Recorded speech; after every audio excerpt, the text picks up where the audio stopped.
warahmatullahi wabarakatuh. Hai kelas, apa kabar? Insya Allah selalu sehat dan tetap semangat. Kita bertemu lagi dalam pelajaran bahasa Indonesia dengan Miss Nila. Pada pertemuan ini kita akan membahas materi lanjutan dari materi pertemuan lalu. Pertemuan ke-13 ini pelajaran bahasa Indonesia kelas 12, kita masih membahas tentang artikel, yaitu bagian terakhir, bagian ketiga.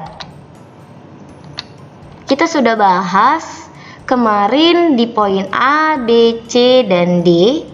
Yang terakhir yang kita akan bahas poin E, yaitu konstruksi artikel dengan memperhatikan fakta dan kebahasaan. Menyusun artikel dengan memperhatikan fakta. Pertama, menyusun artikel sesuai fakta serta menyajikan artikel. Berarti di sini ditekankan ya bahwa menyusun artikel atau menulis artikel itu harus berdasarkan atau sesuai dengan fakta. Biar apa? Biar artikelnya tidak menjadi artikel hoax. Oke.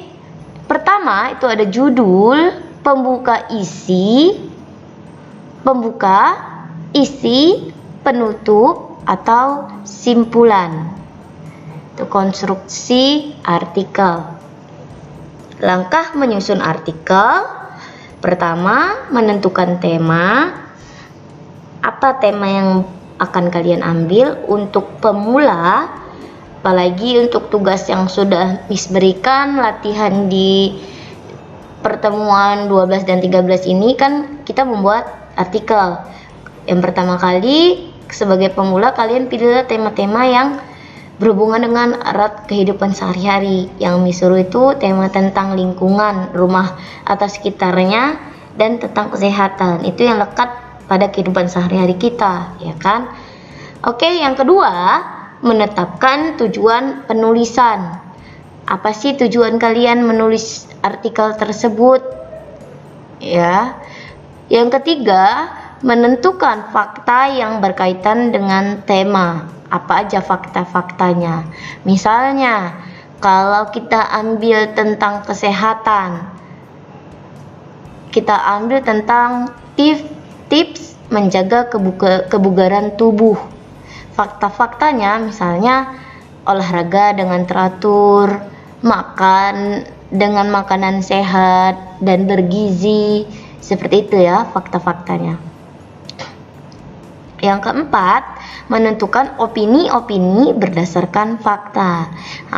Dari fakta tersebut barulah boleh kalian ungkapkan pendapat atau opini kalian, tapi berdasarkan fakta yang ada.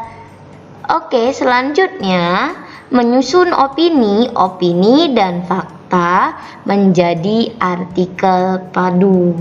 Jadi dari fakta tersebut kembangkan opini-opininya, fakta yang lain kembangkan juga opini-opininya. Setelah itu kalian susun supaya padu dan saling berkaitan antara misalnya paragraf yang satu dengan paragraf yang lain, kalimat yang satu dengan kalimat yang lain. Yang terakhir, membuat kalimat simpulan berdasarkan opini. Penyajian artikel. Yang pertama, bagaimana cara penulisannya? Itu ya penyajiannya ya. Menggunakan kutipan kata-kata seseorang, biasanya ditandai dengan adanya tanda petik 2. Kalau misalnya kita ngambil kata-kata seorang atau kutipan seseorang, misalnya kita ambil dari orang-orang terkenal atau dari penulis terkenal, ya kata-katanya apa? Tuh, misalnya kesehatan adalah bla bla bla bla, definisi kesehatan menurut gitu ya. Atau bisa jadi kalau kita menggunakan tanda petik itu berarti menggunakan kalimat langsung. Kalimat tidak langsung tidak menggunakan kata petik tapi digantikan, misalnya si A berkata bahwa, seperti itu ya. Dan Yang kedua, menggunakan sudut pandang penulis dalam bentuk penafsiran terhadap fakta. Jadi sudut pandang penulis dalam bentuk penafsiran terhadap fakta. Yang ketiga, menggunakan kata yang tidak pasti. Mungkin, rasanya, seperti itu ya. Jadi kalau dalam artikel mungkin, rasanya, tapi lebih sering mungkin yang pernah saya dengar. Yang keempat, menggunakan kata yang bertujuan menyampaikan sesuatu. Sebaiknya dalam menjaga kesehatan bla bla bla bla. Saran seperti ini, pendapat seperti ini gitu ya. Menurut pendapat si A, seperti itu kalau kita memakai referensi pendapat atau kata-kata seseorang. Itu tadi cara-cara penyajiannya ya.